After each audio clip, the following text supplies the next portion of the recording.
Hi, I'm John Stevenson, and we're going to be looking at the warnings against idolatry found in Deuteronomy chapters 12 and 13 in our continuing study of the book of Deuteronomy.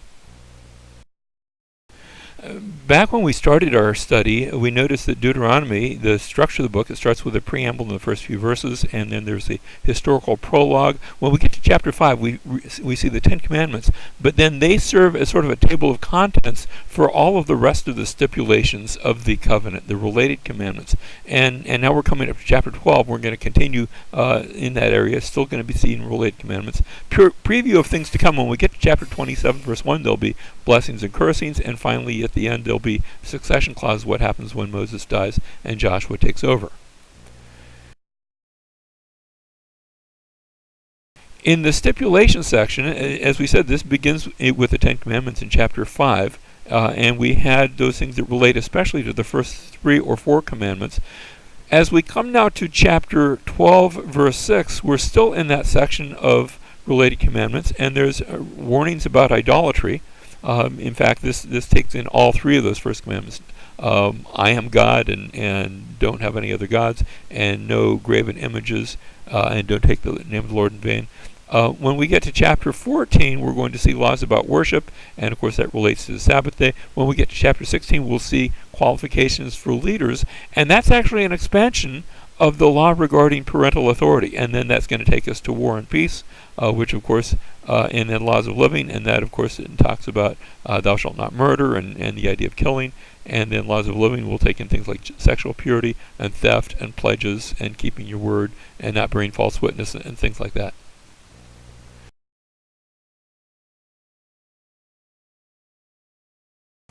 So chapter 12 verse 1 starts off, these are the statutes and the judgments which you shall carefully observe in the land which the Lord, the God of your fathers, has given you to possess as long as you live on the earth. And so notice there's a transition here. It's almost as though he's talked about why it's important to keep the law. That's been chapters 5 through 11. And now here's the law, which in a sense we're going to go all the way back to the Ten Commandments and sort of start over again. And these are commandments that are given as long as you live on the earth. Ha-adama. You can speak of ha-aretz, that's the land. This is almost like the ground. The place where ha-adama is the place where ha-adam, that is Adam, was taken from. He was taken from the ground. And so verse 2, you shall utterly destroy all the places where the nations serve their gods. They're going to be places where they come into the land, and there will be idols and temples and holy places, but they're holy places to pagan gods, and you're going to destroy those places. Next, you see verse 9, you haven't yet come to the inheritance. Verses 13 and 14, when you get there, don't offer burnt offerings in every cultic place you see, but only offer burnt offerings in the place where I command you. Just because they have this nice temple there doesn't mean you're supposed to use it to worship God. God says, I'm going to give you a place where you'll worship. That will be the appropriate place.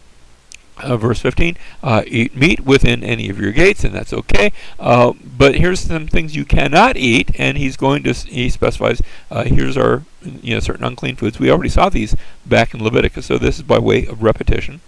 And then here's the things that you can eat. Here's the list of things that you're not allowed to eat here, but you can eat these clean meats and things that are appropriate to eat. Eat the meat that you desire. Eat the food that you desire. If God's place of worship is too far, then it's okay to worship and to eat within your gates. It's not like you can't worship God unless you go to that specific place. No, it's okay. But don't be going to the pagan places to worship. You can do it within your gates. Listen to these words, that it may be well with you and your sons forever, the people that are going to get that inheritance that you haven't come to yet. And finally, there's a culmination, beware. And notice how we started. You'll utterly destroy all the places where the nations serve their gods. And now in verse 29, beware that you are not to follow the nations whom the Lord cuts off. God destroyed them because of their idolatry, because of their sinfulness. Don't you go and do the same thing, or else you could suffer the same fate.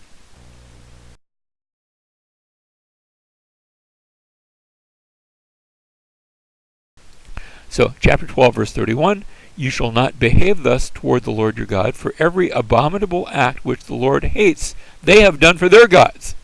In fact, they've even gone so far as to burn their sons and daughters in the fire to their gods. The Canaanites were involved in child sacrifice, in trying to propitiate, to satisfy their gods by killing their own children. And you're not to be doing that.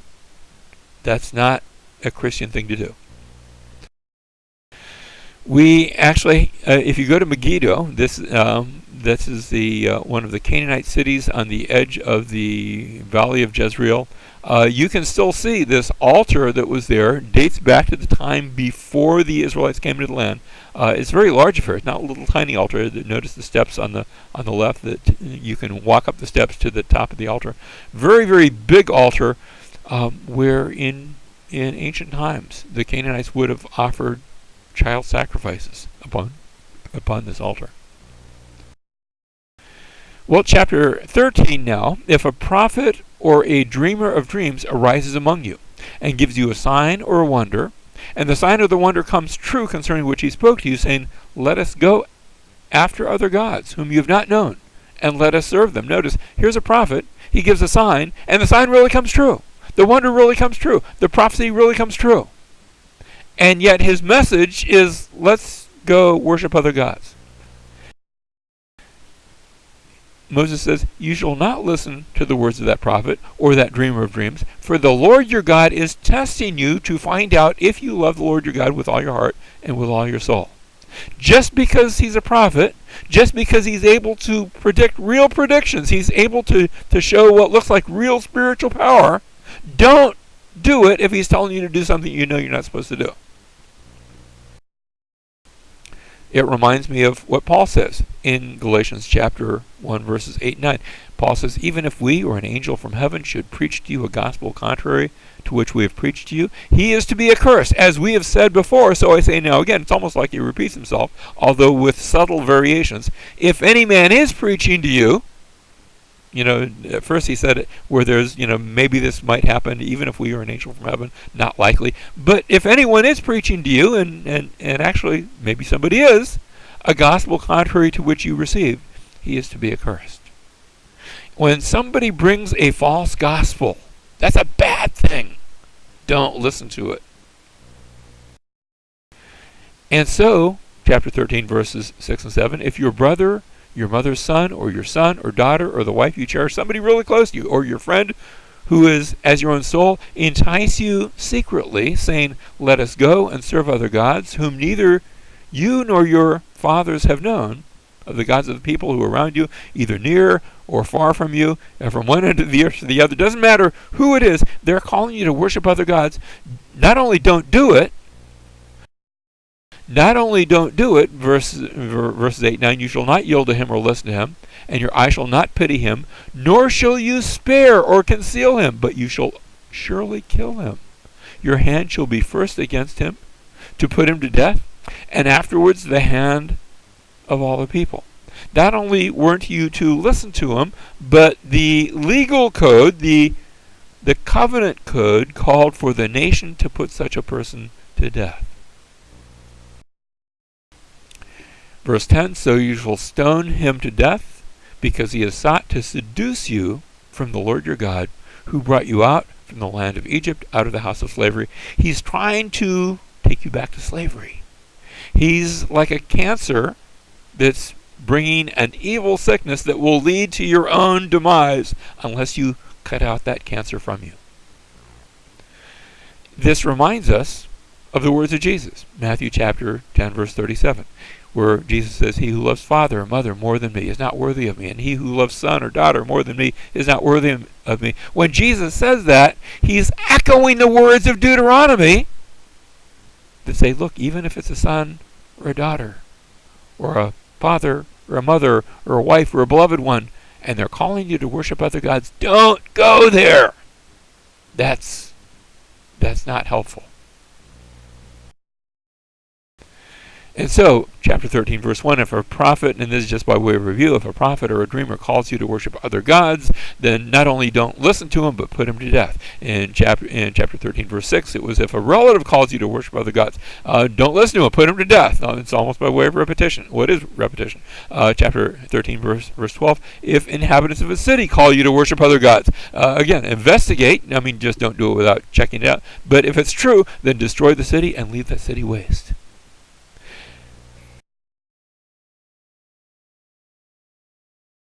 Now, this brings us to a question. How do we apply this today? Because let's face it, most of us aren't being called to worship other gods.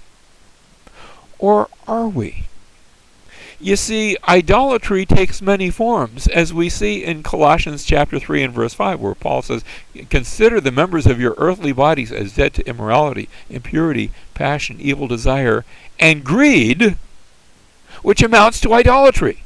Notice that Paul equates these things, and especially greed, with idolatry. So there's a sense in which we are all idolaters.